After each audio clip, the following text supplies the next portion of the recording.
MLB Pipeline earlier today, I believe, officially finalized top 100 and top 30 for each team going into the 2026 season. So we want to pull up. Here is the division by top 100 prospects. So this is not the top 30 for every team. This is who in each organization in the AL East is in the top 100. And of course, because it's the AL East, every team has at least three. Two teams, the Yankees and Red Sox, have four because the division can never get easier. But once again, this is you see a whole array of, range of guys when they'll be up, all of that. But once again, as you look at the list, there is a lot of talent still in the American League East. I mean, 15 guys here. Or 17, right? 6, 10. Yeah, 17 players in the AL East in the top 100. It's always fun in the AL East because here's the thing. We can look at guys like this, and, we talked a little about it before. Obviously, for a guy like Trey Savage, top line prospect for the Blue Jays, and then you look at the other two, and you're like, okay, Parker and Namala, they're projected to arrive in 29, 28. So, we'll be down the line. Ryan, a lot of times we talk to so many people. If you're a contender, have your prospects work for you. These are also guys that could then land at the deadline, a big bat, a big pitcher. So it's not just us sitting here saying, oh, these are the top guys that are going to be in the AL East for the next 10 years. These could also be guys that, end up being, hey, they're traded for a top line guy, for a starter.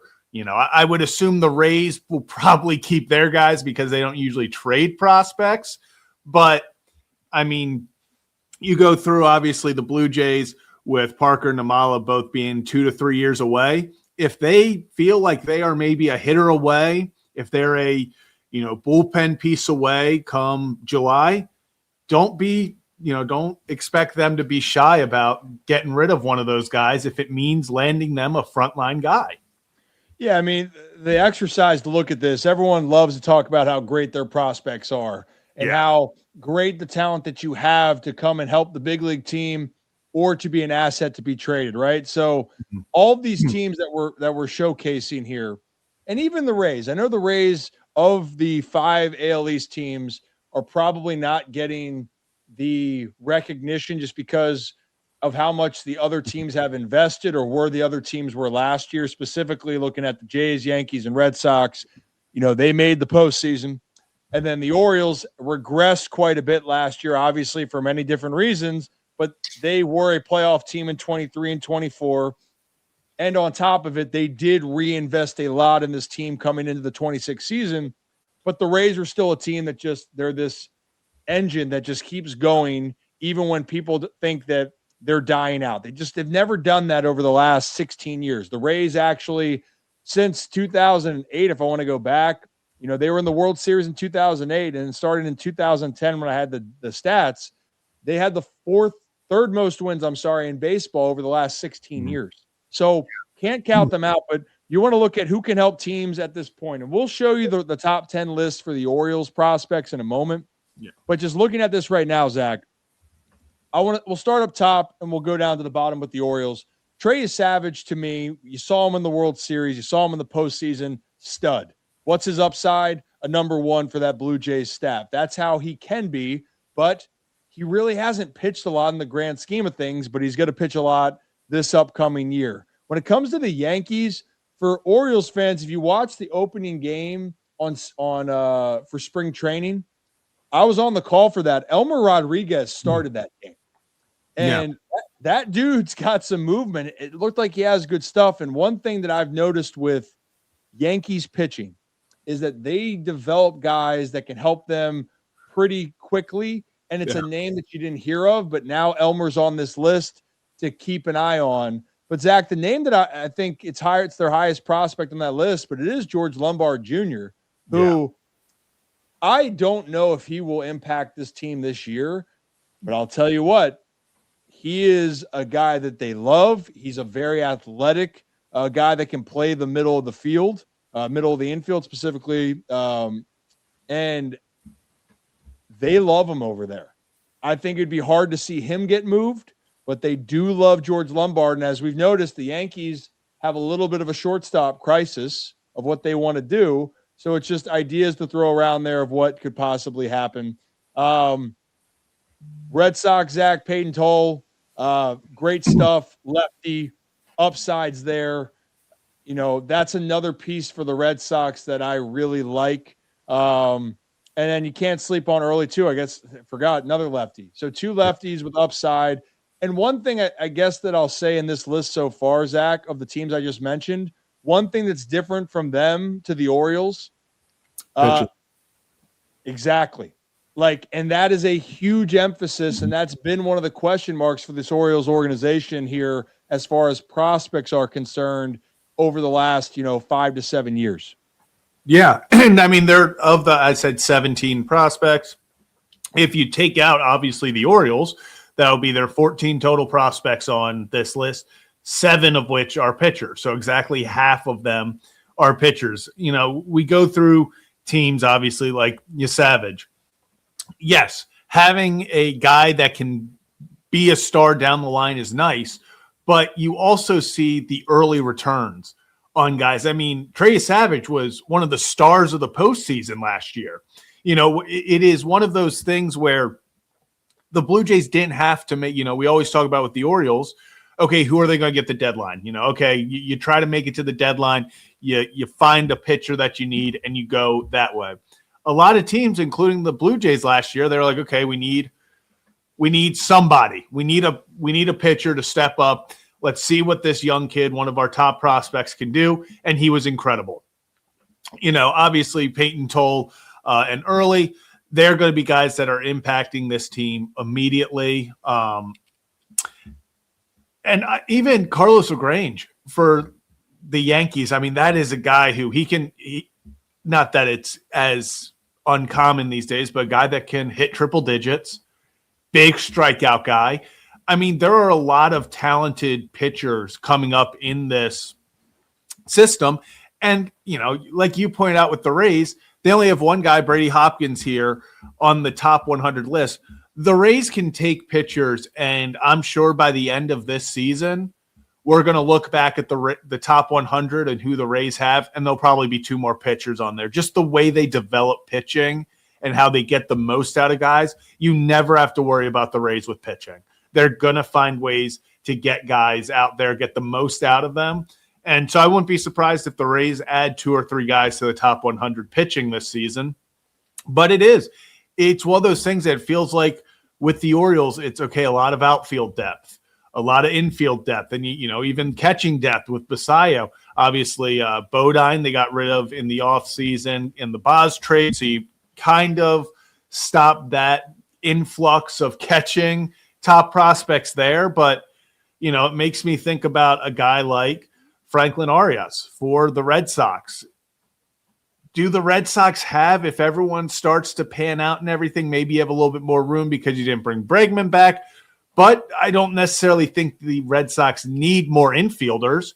So is that a guy who can be traded at the deadline? Stuff like that, where I think they would be more okay giving him up than maybe one of the pitchers that they're hoping can take that step in the back half of their rotation, maybe as a bullpen guy early on.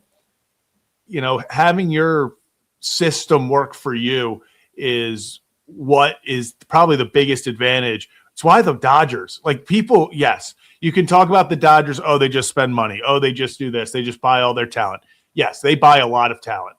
They also have such a ridiculous influx of top prospects every year because they get the most out of guys. They find talent. And it's not just, they're drafting and stuff. If the Dodgers trade for one of your prospects, it's probably an issue because they see something in him and they think they're going to get something out of him. And most of the time they do. All these trades that they make every year where they're like, how did the Dodgers get this guy at the deadline? What do you mean the Dodgers are in on Skubal? They weren't just in on Skubal because they could pay him the most money. It's because they had enough top talent prospect-wise where the Tigers were like, yeah, that would line up. Yeah, you have enough where we could get the job done. That's why, yes, the Dodgers spend so much money. but the Dodgers are also probably the most well-run top to bottom organization in baseball, because even before they, had the Shoheis, the Mookie Betts, the Freddie Freeman, before they brought in Kyle Tucker, all that, they still were competing year after year simply off of the prospects and their farm system. Farm system is going to dictate a lot. No matter how much you spend, your depth gets tested. And for the Dodgers, we mentioned in the past, 15 starting pitchers last year for that team. Yes, the big names help them get there once they were in the postseason, but they don't win the division if their depth doesn't come through consistently to get them to a position here.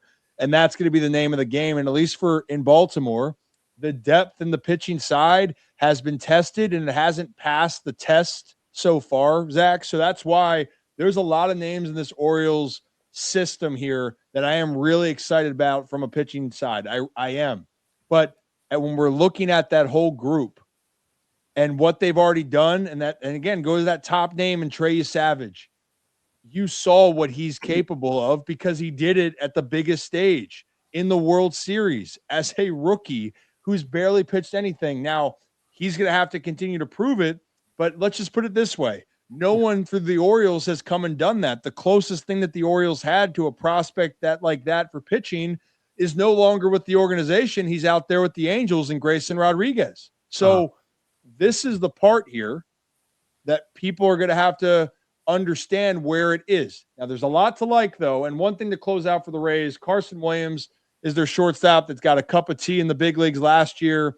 Young, talented, had 23 jacks in the minors, but had his struggles in 30-some games last year. He's going to get more run. But like we've said, the Rays have a track record with their system of putting guys there. Now, Zach, I did get a photo of the top 10 for the Orioles that I will – oh, you have it right there? Yeah. Okay. So you got a photo of the top 10 right there. Great job, Zach. Thanks. I try. So we all know about Sammy Basayo up top. And, I mean, Zach, I think his abdomen's okay. He was just smoking balls left and right, and he looks ready to get the season going, get his rookie campaign started, and off and running. Dylan Beavers, we've talked about him in the past. There's nothing for me, Zach, with the two guys there that's going to change any opinion of me with them in spring training. Just not. Yeah. But I'm glad to see Sammy's healthy and feels good. That's one. I'd say of this list, and we see Nate George, Luis De Leon, Trey Gibson, who was really great to start, got a little roughed up in his other outing, but that would probably be the closest name, Zach, to help this team this upcoming year as far as a prospect level. Yeah. And he still might need some seasoning, but I do like a lot of Trey Gibson's makeup there, and you can see why he's risen the ranks and why people are very high on him. He has a multitude of pitches. He understands how to work those pitches. Now it is, can you figure out how to get the top end hitters out as you can continue to progress you're way up the ranks? Yeah, and I mean, Trey Gibson, he might be one of those guys. I mean, I don't know if we'll ever truly know what happened at Liberty and all of that, but him falling out of the draft, everything, Orioles pick him up and just hits the ground running. I'll say this, when he pitched, and I don't know if you'll agree with me or if you see it as well, like I do, there was just something about him when he's on the mound. He gives me Kyle Bradish vibes. He knows what he's doing out there. His stuff speaks for itself. Like you said, roughed up in his second outing, although it is funny, Brad Brock talked about it. He's like, you hit a pop-up to left field in Sarasota, and all of a sudden it's 15 rows deep. It's exactly what happened to him. Guy gets 3-run homer on a pop-up that found its way out, and actually Heston Kjerstad was going to rob the home run, hit his glove, but unfortunately bumped into a fan, and it's spring training. They're just like, whatever, it's a home run. Go, trot around. We're not going to review anything, which they, it's obviously correct. But I'm extremely excited for Trey Gibson. We'll see what De Leon, lefty, is able to do as well. And then you kind of look down Esteban Mejia, 2029. You're looking at him, obviously an extremely young kid at 18 years old. So not that he's going to come up anytime soon. But once again, that's going to do it for your pitching. in Baltimore. Now, when you go to the 10 to 20s, it's a lot of guys they acquired last year at the deadline. So a lot more pitching there. But there's some guys, at number 6 and number 7, Ike Irish and Wahiwa Eloy. 2 guys that you drafted in the first round, and then your comp pick. But those are 2 guys that the bat's going to play. When you look at the Orioles' depth in the system, they've got a lot of really good bats. There are some questions about where a guy's going to play. With Eloy, it's can you cut out on the strikeouts? If he can cut out on strikeouts, and I'll talk about that. Same with like a Vance Honeycutt. They can cut out on strikeouts. The bat's there. The power's there. The fielding is there. So it's things like that. Ike Irish, he's an outfielder or maybe first base. I see they have first base here as well. I think his catching days are well behind him. Just from what the Orioles, it seems like how they're kind of going about it. The Orioles have a lot of bats, and that's the thing. It's a lot of bats that it's not just power.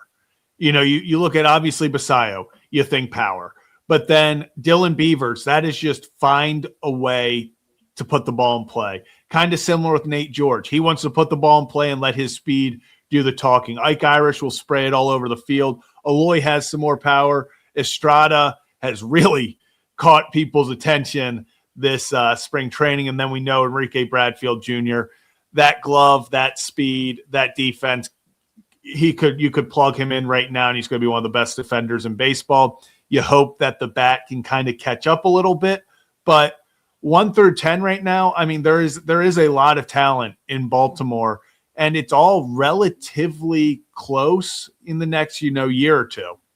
Yeah. And I would say with Eloy and Irish, right? Those guys can move quickly now. Irish was considered probably one of, if not the best college bat. There's some bias towards that.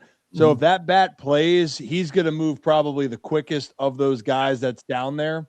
And then, Nate George, love his upside. Some people say he's the best Orioles outfield prospect in the organization. That's how some people view him, but he's still unproven. He's so young, but a lot to like. But, De Leon and Gibson, they could make impact, Zach. I still think Gibson would be the first one because of where he is in AAA. Yeah.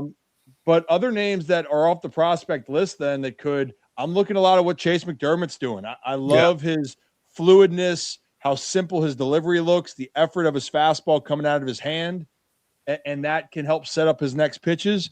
But overall, there are good pieces, but the reality on the unfortunate part for the Orioles pitching staff for their developed talent is they haven't seen enough of that success at the big league level.